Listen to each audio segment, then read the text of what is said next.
Magandang umaga mga kabay. So ito po yung pangalawa ko sa repair na 39202. Ayan, letter B.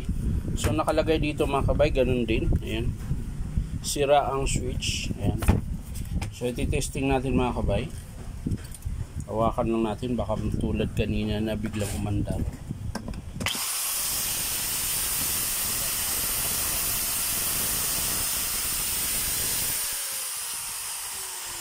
Lagi siya naka-on. Kahit naka-off.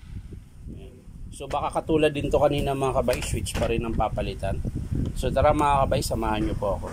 So yan mga kabay, binubuksan ko na po.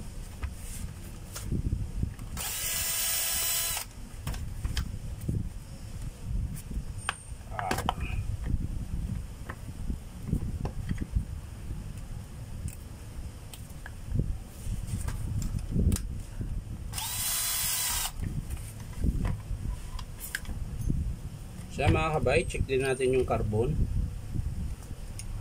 So ganun din to mga kabay. Oh.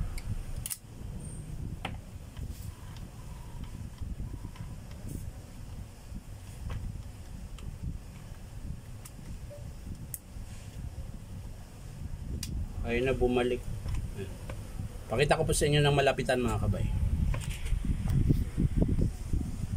So yung mga kabay, ganun din, maiksi na rin yung carbon. Tsaka yung switch niya mga kabay, di na rin po bumabalik. Ayan.